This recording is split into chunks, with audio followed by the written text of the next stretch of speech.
We're going to go ahead and begin. We're going to start a new character this morning, and we're going to talk about Moses.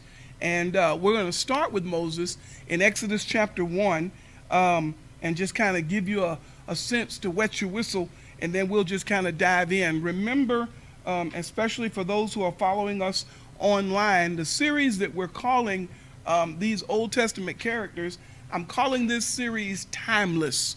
We look at the lessons of these characters in the Old Testament, and we study what did that mean at the time it was written. And there is also a timely message for us today. I don't believe that the Bible is just a history book. I believe it's so much more than that. And so let's begin with prayer, and then we'll start our talk about Moses this morning. Let's pray. Dear Father in heaven, we are so thankful, Lord, for all of your blessings. Thank you, Lord, for those who have joined us in Bible study this morning. Thank you, Lord, for everything that you blessed us with. Help us to look at your word and really to have that mirror shined up in our lives so that we can get even closer to you through study of your word. Bless those who are struggling in their health. Bless everyone in our families, that will continue to hold up your bloodstained banner of Jesus Christ. Forgive us of our sins and our shortcomings. We thank you, and we love you for this and all your blessings. In Jesus' name, amen. The way I like to start any new character, and especially with Moses, this actually works and it actually fits. It's good to take a peek at what other people say about that character, then go back and look at the context of how Moses' life especially was. And I like Hebrews chapter 11, because in chapter 11, this whole hero hall of faith, we're actually looking at several characters, but we get a synopsis. We get a chunk, a look at them in Hebrews 11. And actually it's verse 23 to verse 29. This actually summarizes the entire life of Moses. Then we're going to go back in just a minute and look at Exodus 1 and see how all of this got started. By faith, the Hebrew writer says, by faith Moses' parents hid him for 3 months after he was born, because they saw that he was no ordinary child. And they were not afraid of the king's edict. We'll talk more about that in just a minute. By faith, Moses, when he had grown up, refused to be known as the son of Pharaoh's daughter. 25 there says that he chose to be mistreated along with the people of God rather than to enjoy the fleeting pleasures of sin. Square that, box that, put parentheses around that in your mind, because we'll be back to that, not this week, but probably next week we'll be back to that. He regarded disgrace for the sake of Christ as of greater value than the treasures of Egypt, because he was looking ahead to his reward. I like that. I like reading a whole synopsis about Moses' life. Now when you go back and you look at Exodus 1, that should make more sense to you. Again, 27 in that same chapter, by faith, he left Egypt, not fearing the king's anger. He persevered because he saw him who is invisible. By faith, he kept the Passover and the application of blood, so that the destroyer of the firstborn would not touch the firstborn of Israel. And then 29, by faith, the people passed through the Red Sea on dry land, but when the Egyptians tried to do so, they were drowned. Again, I like this because it really kind of gives us a synopsis of the entire life and ministry of Moses. Now, as Paul Harvey used to say, let's go to Exodus 1 and let's get the rest of the story. Exodus chapter 1, Moses' humble beginnings, and I'm calling this series on Moses a faith journey, okay? A faith journey, and you'll see that, and I hope that what you get from the life of Moses are some breadcrumbs, some truths, some nuggets that'll help us increase our faith. Let me start like this. When you're preparing for a trip, when you're preparing for a journey, what do you do? Let me start right here. When you're preparing for a trip, what do you do? What are some things that you do to get ready for a trip, wherever you're going to take it? And I don't care where we're going, but let's just say we're going to, Jimmy, we've been talking about it, we're going to Branson, just because we've been talking about it. You gotta plan the trip. All right, got to plan it. Where you want to go? Where do I want to go? Where am I going to stay? All right, where am I going to stay? How much money is it going to take? Okay, how much money is it going to take? And he didn't say this, but I'm fixing to say it. Miss Jennifer, where am I going to eat when I get there? See, that's my important. I just need to know. where he don't care about eating. I care. I'm sorry. I'm just saying. To me, Jimmy, that's fine, but you ain't ticked my box yet. You ain't told me where we're going to eat. See, that's important to me. What are you going to do? What else do we plan for a journey? Sheila, go ahead. Sheila. You what? Why? Okay. Yes, ma'am. All right. Whatever. And that's the first thing I don't think I've heard that before, but that's okay. My point is, there are some things that we do to prepare for our journey, to prepare for where we're going. Sheila doesn't want to see all that in her refrigerator coming back, so it's a clean refrigerator, and that's okay. As we prepare to look at this journey of Moses, what I want us to put our eyeglasses on and look at it through the lens of faith. There's a lot of things you can say about the life of Moses, but the major theme that I want us to get is faith, okay? Exodus chapter 1, let's just start reading. It really starts in verse 1. I'm going to skip down to verse 5 because it just talks about the tribes of Jacob, but verse 5 is where I want to start. Exodus 1:5, if you're following online, read with us. The descendants of Jacob numbered 70 in all, and Joseph was already in Egypt. Now Joseph and his brothers and all the generation of that generation died, but the Israelites were exceedingly fruitful, and they multiplied greatly and increased in number and became so numerous that the land was filled with them. Wonder how that made the other people feel, especially the king at that particular time. Wonder if they were kind of scratching their head or that caused them a little bit of pause. Think about that. Joseph and his brothers and all that generation died. Verse 6. But all the Israelites were exceedingly fruitful and they multiplied greatly, increased in number. Verse 8. Then a new king to whom Joseph meant nothing. I like the King James there. I didn't put it in my notes, but King James says that there arose a new king who didn't know Joseph. And Joseph didn't mean anything to him. Came into power in Egypt. Look, he said to the people, the Israelites have become far too numerous for us.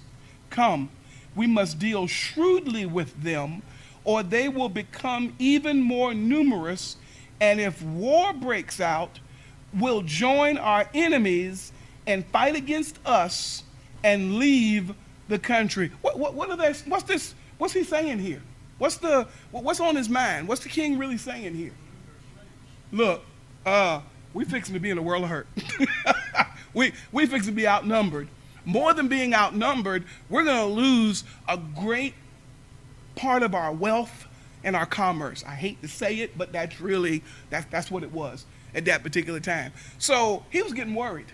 What else do you think the king was, what else was on his mind besides that? Anything else?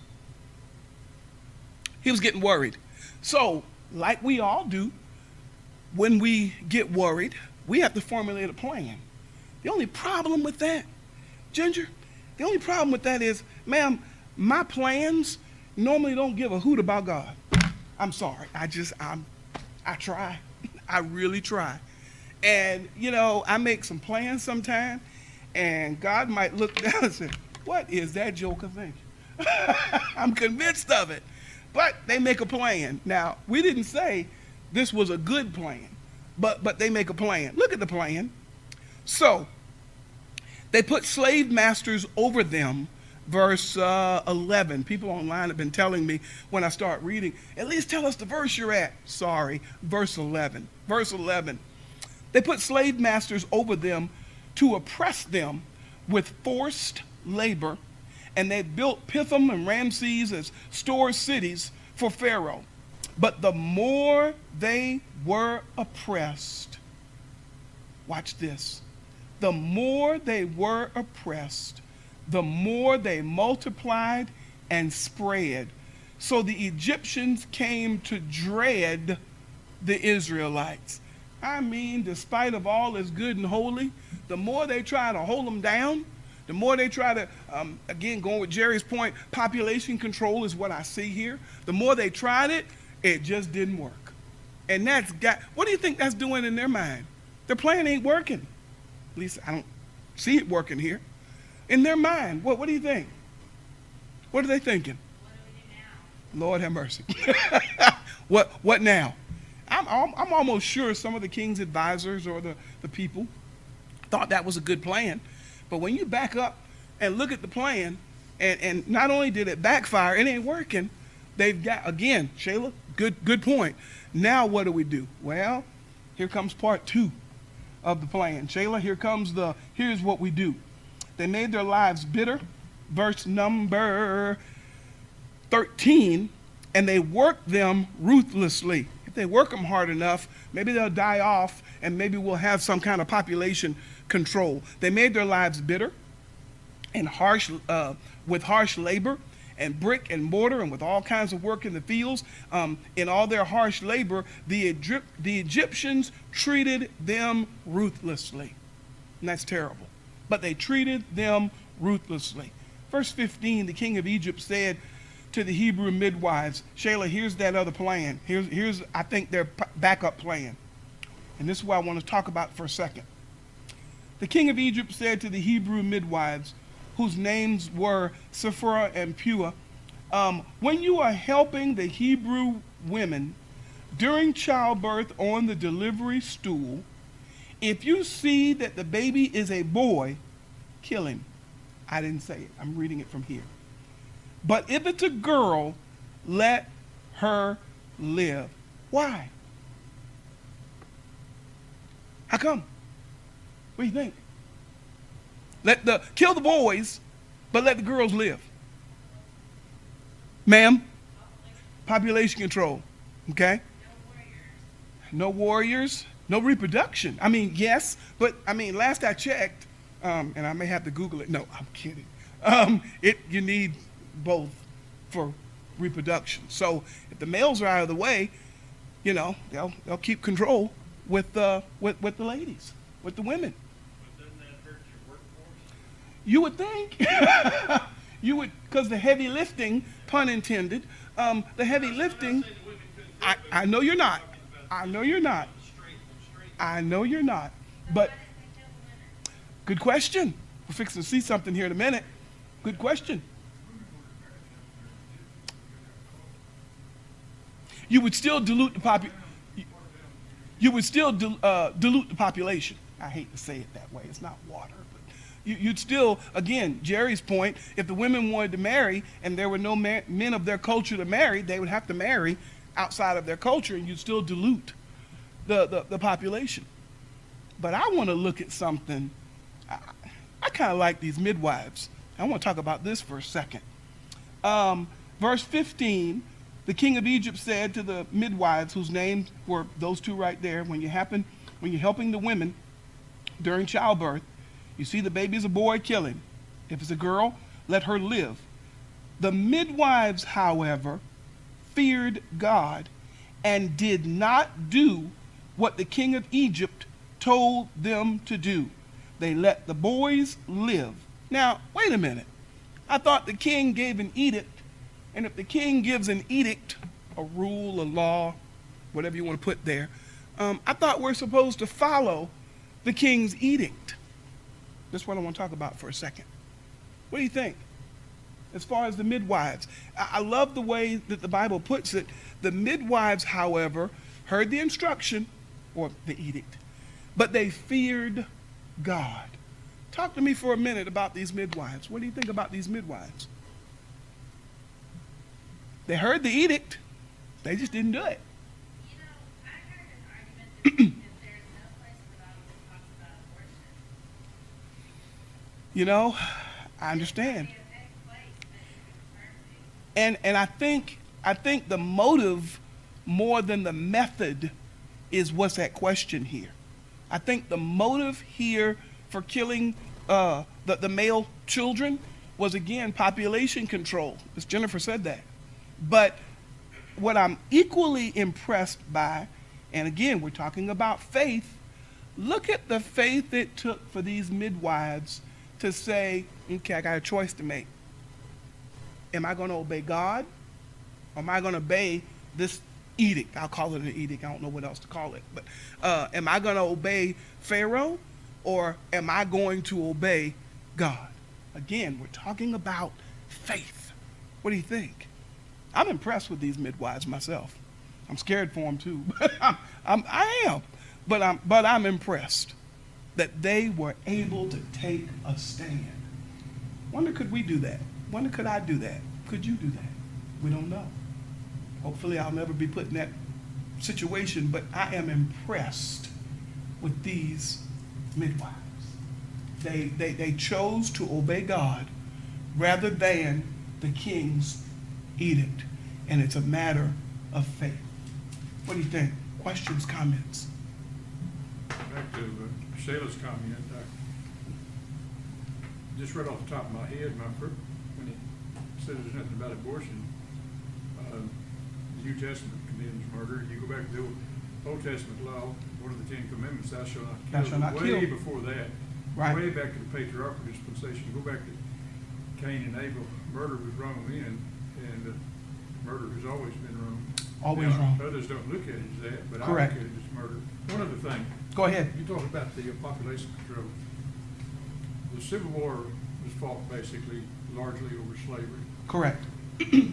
Had it not have been fought, had things gone on 10, maybe 20 years, no more than 20 years, slavery was going to crumble under its own weight, because these fellas at one time paid these huge prices for these slaves, but then their children were just like the children of Egypt. Their kids were much healthier than the slave owners' kids, because they fed them the pot liquor off of the, and they worked and they thrived. And most of your plantation owners, they were at a point where they realized we cannot continue to support. When you get too many cows, you don't get much for your calves. Wow. And when you get too many slaves, and when they had got the burden of feeding and taking care of those, nobody wanted. It was a In system many that couldn't areas, sustain itself. You couldn't sell a slave, not Yeah. in the war, but in many areas. Right. Had it have gone on 10 or 20 more years, probably it would have crumbled under its own weight in the United States, not necessarily everywhere, but over here, because there was out there on the farms of the South, by Just and couldn't large- sustain it. By and large, those families had gotten so large that the plantation owners, they were strapped just to feed them and take care of them. I'm impressed with the faith that it took. Can you just imagine with me for a second? Here these midwives get an edict, and I think, Jerry, you're exactly right. But look at the faith it took for them. I'm going to use the word disobey, and that may bother some people, but look at the faith that it took for them to disobey. Wonder, did they even give a thought to the consequences? I want us to talk about that for a second. The faith that it took to say, you know what, I'm going to stand for God rather than obeying this edict. I'm just impressed with that. And I asked myself, could I do it? I don't know. They'd have been executed if they'd been caught. I think for so. sure. I believe so. I believe it was fear of their own life. I missed somebody's. Did I miss you, Shayla? Well, I'm just saying there could have been pressure from their own people as well. I mean, they would Could not be. have been they would have been caught in the middle. Could be. I'm not saying that was their motivation Right. for doing right. I guess I'm bringing to the point, when you talk about a faith journey, be right there, Ms. Jennifer. When you talk about a faith journey, there may be times in our life, in our faith journey, well, we got to take a stand. Is this thing, can I support it biblically and stay with God? Or am I going to just cave under some other kind of pressure? That's what I'm impressed with these midwives, and how many males that actually came through that were spared because of their, we're going to read about it in a minute, but because of their actions that affect an entire nation. Miss Jennifer? I was just gonna say, it kind of goes back to what Jerry was saying. Murder is wrong no matter It's wrong. what. It's wrong. And if I was sitting there looking at a brand new baby, cradling it in my arms, there is no way Yeah. I could kill it. There's Yeah. no way. Yeah. No way. No way. Ernest, go ahead. I think in regards to, if they were scared of the consequence, which consequence are you scared of? Are you scared of the consequence of man, or are you scared of the consequence I like that. of God? Yeah.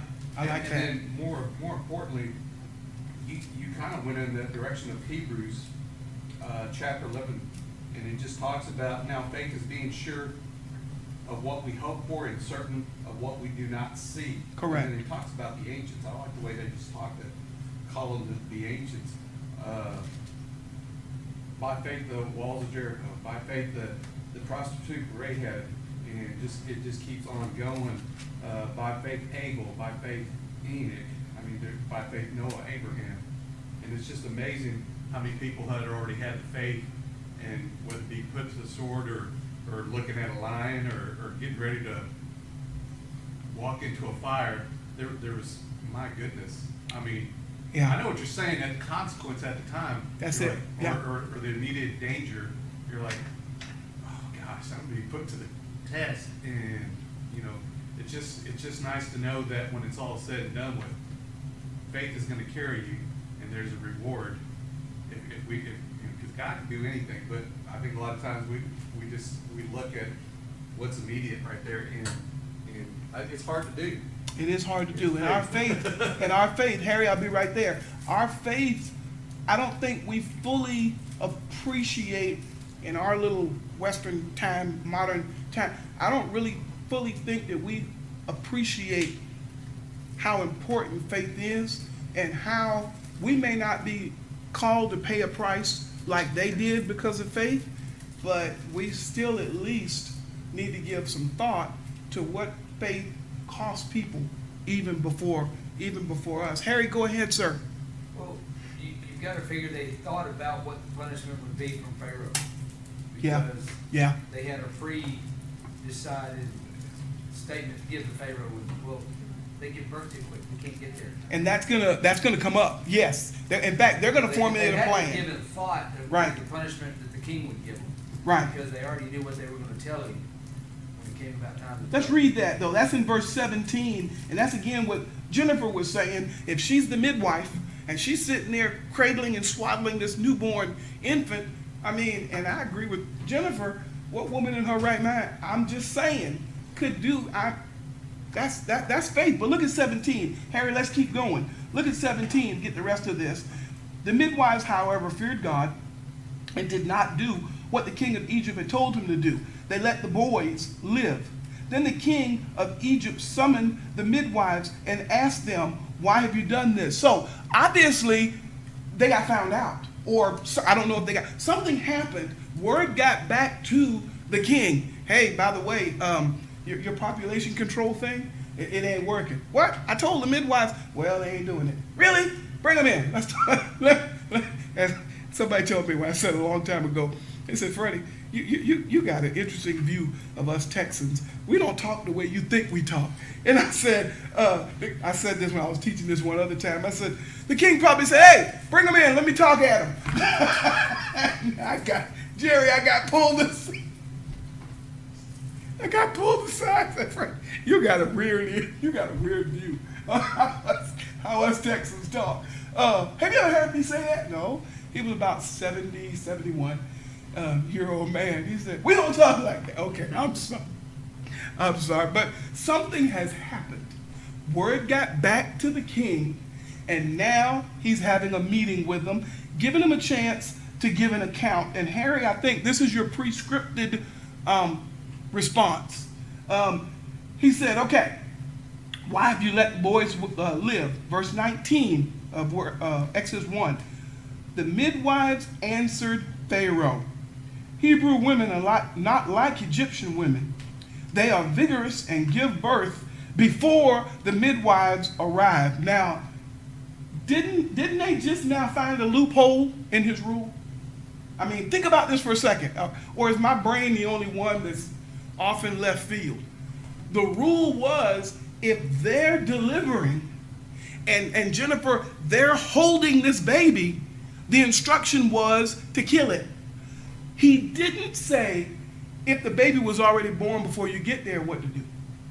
Or am I the only one? Is my brain the only one that's... Harry's laughing, so he sees it. But then me and Harry think alike anyway, so that's no good. I mean, do you see the difference? Anybody see the difference?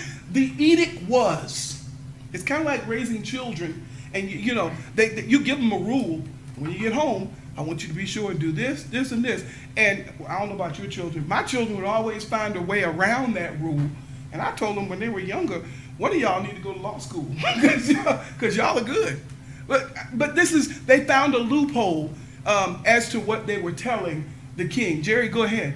Well, if the king said that to them, the second loophole that I would come up with would say, well, they birthed the child, and they've already got him hidden when we get there, like Moses' mother. Okay. So they're looking for a loophole they could have kept.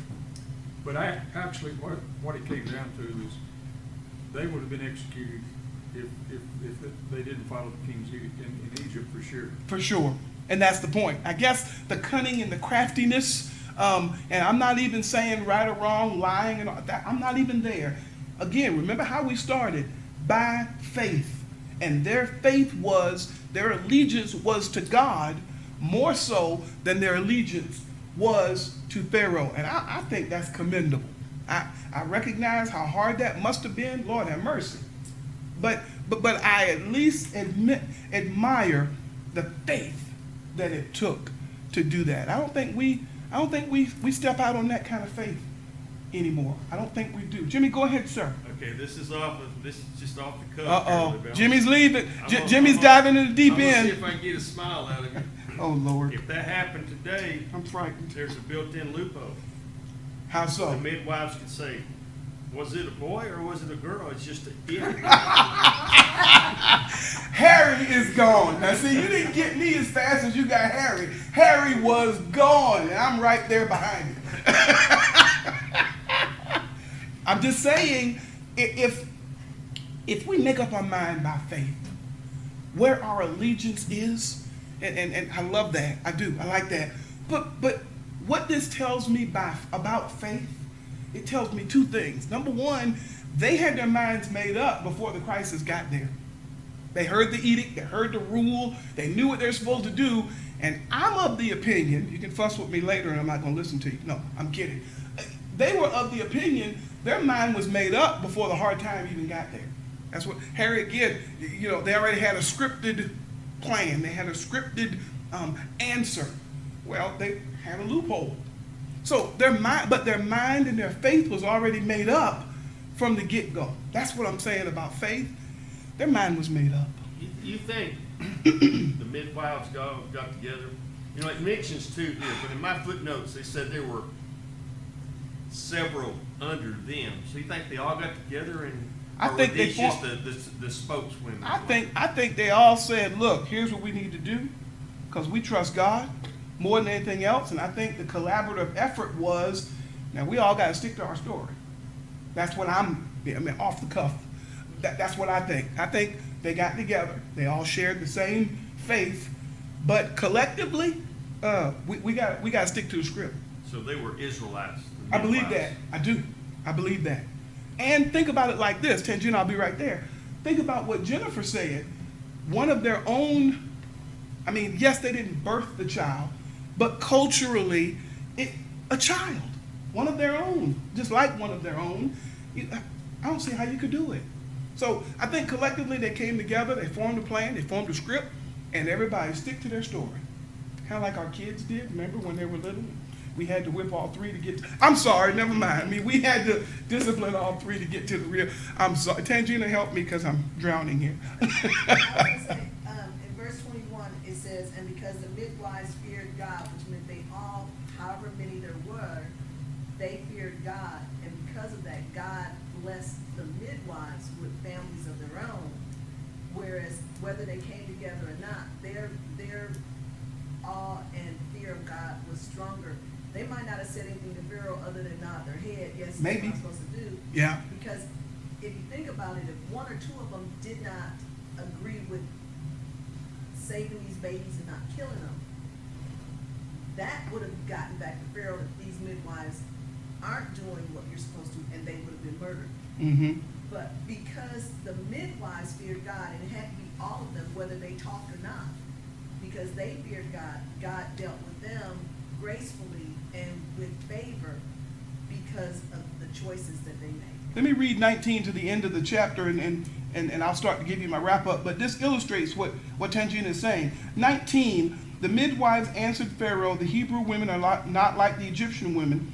They are vigorous and give birth before the midwives arrive. Verse 20, so God was kind to the midwives, and the people increased and became even more numerous. And because the midwives feared God, he gave them families of their own. Then Pharaoh gave this order to all his people, every Hebrew boy that is born, you must throw into the Nile, but let every girl live. And that's the precursor to how we meet Moses, and Moses being on the scene in chapter 2. I'll give you a little bit here and wet your whistle. But again, I wanted you to see the background. I wanted you to see how this thing all starts, and it is by faith. It doesn't just begin with Moses, the child himself. There was a cost to be paid and faith to be endeared when it came to these midwives. And again, I go back to the fact they had their mind made up that we must obey God rather than men. And I'm sure it wasn't without a cost. And that's what I'm saying when it comes to our faith. Even though we might not be challenged like that, I still think some takeaway points for faith is we need to have our mind made up before the crisis gets here. Lord, I'm not going to let your hand go. I'm going to keep serving you no matter what. And be careful when you say no matter what, because we don't know what might come as a result of that. But we still need to have the right faith in God. Sheila, did you have your hand? Go ahead. I just realized, is this a precursor to the Passover and the firstborn son? And And we will see it again consequence two of other it. times. We'll see it again 2 other times. But yes, and the yes to the Passover. Consequences, maybe a little different, because God has always had an affinity with blood, and blood has always been the cleansing agent. But a little different. But this is how it starts, and it's a matter of the practice of preservation. You know, God wanted life of these boys preserved. Why? Because a recipient of that is going to be Moses. And look at the great things that Moses obviously has done.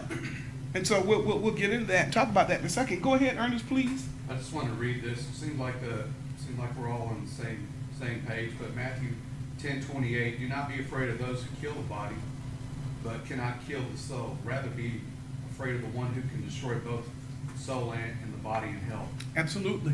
We have to have our minds made up. Let me give you a little bit of my notes. Moses' life began as a journey of faith. His parents' faith, when they chose to trust God, I should have put there, and I was struggling with this, should have put the faith of the midwives before, because I think that was a precursor. But you understand what I'm saying there. For the life of their baby boy, God led him step by step to carry out the purpose that he had for Moses. No, Moses wasn't perfect. And as we see, he'll grow up in a minute or in a little while. And didn't prevent God from using him. That should give us all great hope as we can see our own shortcomings, even on our journey of faith. What I'm driving at here is this. You know, we're going to read about Moses. We already know some of the exploits. Moses wasn't perfect, but even in imperfection, not only did God use Moses, in perfection, God used those midwives. And no matter how bad evil gets, if we have our mind and our heart made up, we need to always serve God rather than man. And so this is the preparation for really this faith journey. I think the preparation needs to be, no matter what, I need to have my faith aligned with God even before the stressful times come, or if I'm not in the middle of a stressful time, my faith and my connection with God needs to be rock solid. Tangina, go ahead. And I know you'll get to this in chapter 2, but Pharaoh's house didn't even agree with his edict. His daughter, when she pulled Moses, well, the servant pulled Moses out of the Nile and gave to her, she knew it was not one of her race. See, that could only be God. And That could so, only be God. even in his household, and he accepted Moses into his household. So he didn't. Because of the daughter. But he truly didn't, even though he made the edict out of fear, he truly didn't 100% go along with everything he had been telling his midwives and then the other people to do, because he didn't do it with Moses. But it was fear. Well, one of the reasons, I think, because it was fear-based. We do a lot of illogical things when we're scared. We do. Okay, I can't say it. I do a lot of illogical things when I'm scared. Well, You know, and it don't make sense. It doesn't make sense. Go ahead, Tangina. Sheila, I'll be right there. So even though we might say something one way, God can still use us through a totally different way to do his will, even though we might have been saying through fear or anything else, I will never. And then God can change you and use you for an example lesson. I say all the time, Shayla, I'll be right there. I say all the time, don't never say never. You don't know what you're going to do in that particular situation. Always just say, I'm going to do the best I can to trust God. Shayla, go ahead. No, it's all right. You sure? Yeah. Okay. Let me give you a peek. I got 5 minutes, so I can just kind of wet your whistle. Flip over to chapter 2. And Tangina was actually helping us connect the dots that I'm really going to be laying on a little bit next time. But look at the birth of Moses. Look how Moses now comes on the scene. You got the foundation of faith with the midwives, okay? And that plan is actually going to go awry. But look at now how this other part is going to come into play. Chapter 2, verse 1, a man of the tribe of Levi married a Levite woman. She became pregnant and gave birth to a son. And when she saw that he was a fine child, she hid him for 3 months. Well, used to be when I read this, I think, well, you know, she was hiding him because he was good looking. No, we're under part 2 of the edict. Remember, part 1 was when they're born, go ahead and kill them. And Jennifer, like any other good person, you know, little baby saying they can't do it. Well, part 2 of the edict was, okay, just throw all the boys in the Nile. So now we're into part 2 of this edict. She hid him for 3 months. When she could hide him no longer, she got a papyrus basket and coated it with tar and with pitch. And she placed the child in it and put it among the reeds along the bank of the Nile. His sister stood at a distance to see what would happen to him. In other words, I don't want to go any further because I don't want to spoil a lot for next time, but it's better to go ahead and set this child adrift. And you all know this. The name Moses means drawn out. In the original language, it means to drawn out. It's better as a mom to have to watch somebody else kill your own child. I guess it's better just to set him free, or set him adrift. And I think she knew the currents might take him along the way. At least he'll be alive. If I can't have him, well, at least he'll be alive. You think she knew kind of which way the currents would drift down towards the palace? Think she knew? Why would she want him to go towards the palace? I'm just saying, why just set him on the river and just let him go anyway? I'm just saying, better to have him alive than not. Because look at verse 5. Pharaoh's daughter went down to the Nile to bathe, and her attendants were walking along the riverbank, and she saw the basket among the reeds and sent her female slaves in to get it. My question is, I'll stop here. Wonder, did she know that that's the direction, that the basket, did Moses' mom know? Or did she have some kind of an idea? Or was she just trying to protect her child and just not have him killed? All things to think about. And I want us to think about this, especially in light of faith and God's providential care. See, hovering over all of this is God's providential care. Pharaoh had a certain plan. The midwives had a plan. Moses' mom had a plan. But God is in control of everything.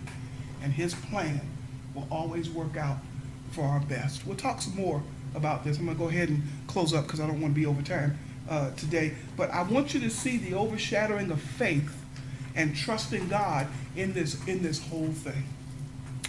Questions, comments, anything else that we need to say? I have a question. Go ahead. And it's for anybody. What I mean, God's trying to look on there. When people see a baby, they're always enamored. And here it says he was no ordinary child. What did they see that was extraordinary? It's a good question. I don't know. I'm just. We don't know.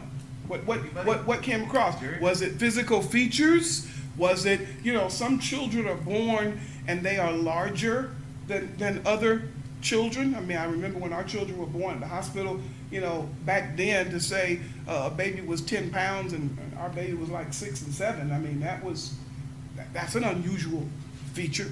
So again, don't know. But what did they see? That's a good question. That's a very good question. Anybody else want to jump at that? Jerry Jr., when he was born up in New York, He was a bigger baby when he was born? No, he wasn't nothing impressive about his physique, but Only a father could say that, okay? it was Only a Christmas. father. It was Christmas, and we had a Christmas tree there, and we brought him home from the hospital, and he sat there and looked at it, and I said, bright-eyed and bushy-tailed, and you could tell he was curious, and today he's still bright-eyed and bushy-tailed. He's curious about everything. Could be. But there's lots of things. The physique, Mhm. it could be, you could see intelligence in the way he just look at that Christmas tree. Or respond, maybe And- external stimuli and response could be. Mhm. Could be. But we don't exactly know. But whatever it was, Ernest, God recognized that. And again, this faith journey is what I think the point that we're all, the fact that this child did not succumb to man's plans. I'm impressed by that. That God made a way. It's like with Christ. God made a way. I'm impressed by that. And it's all predicated and foundationalized on faith. Anything else? Go ahead. Sheila, did I see your hand? No, I mean, didn't? it just could have been God's providence that, I'm glad it was. that they I'm thought glad it that, was. I'm glad it was. Let's be dismissed and get ready for our morning worship. Thank you very much.